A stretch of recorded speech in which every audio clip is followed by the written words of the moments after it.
እንዴት ናችሁ ጋይስ?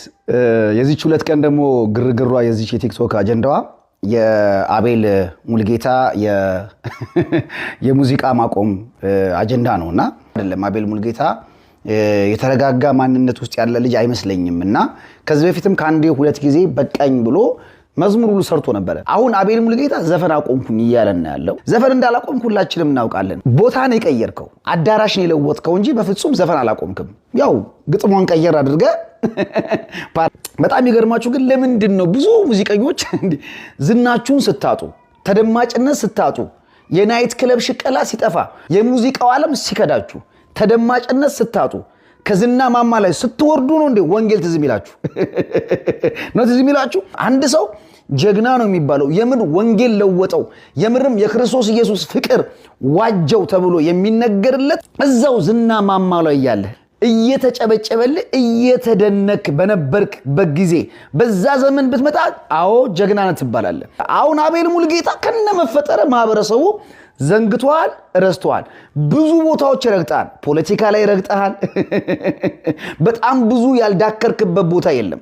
አሁን ዞረ ተደማጭነት ስታጣ በሙዚቃው ዓለም ውስጥ ኪሳራ ውስጥ ስትገባ አሁን መጣ።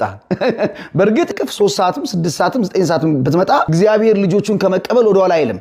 የምራውንም የተውከው ከልብ ከሆነ ከእውነት ከሆነ ያድርግልህ። ግን አይመስለኝም። ምክንያቱም ከዚህ በፊት ይሄ ወንድማችን ካሙዙ ማለቴ የአዲስ አበባ የካ ክፍለ ከተማ እጩ ተመራጭ የነበረው ከዚህ በፊት ሰይፉ ፋንታው ላይ እንደዚህ ብሎ ነበር። ሙዚቃን ከማይሰማና በሃይማኖት ስር ካለ ቤተሰብ ነው የመጣው ወደ ሙዚቃው ዓለም። አሁን ደግሞ ተመልሶ ወደዛው እየሄደ ነው። ተመልሶ ላለመምጣት ወደ ሙዚቃው ምን ማስረጃ አለ ብለዋል? እንግዲህ እኔ ወራራ መመለስበት ምንም ምክንያት የለም። እንግዲህ ያው ወስኜ ነው በጣም ብሎ ወስኜ ነው የርኩትና ምንም ወራራ መመለስ ወጅበር ሲልባችሁ ቂው ስትሉ ራነራን ትላላችሁና ካሙዙ ይሄን በተናገረ በ4 ወር ነው በ5 ወር ውስጥ ተመልሶ ወደ ሙዚቃ ማቀናበር ውስጥ ገባ። አሁንም ያንን እየሰራ ነው የሚገኘው። ነገር ግን ምንድነው ጴንጤ ነው።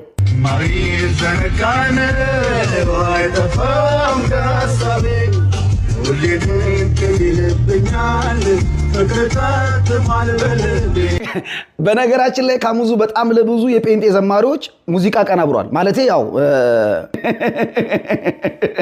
በመጨረሻም ለአቤል አንድ መልእክት አለኝ። የምር ወንጌል ገብቶኝ ነው፣ ብርሃን በርቶልኝ ነው። ከዚህ በኋላ ከጨለማ ስራ ጋር አልተባበርም ብለህ ከመጣና አንተ ዩቲዩብ ቻናል ላይ ሰዎች ሲገቡ የሁለት ዓለም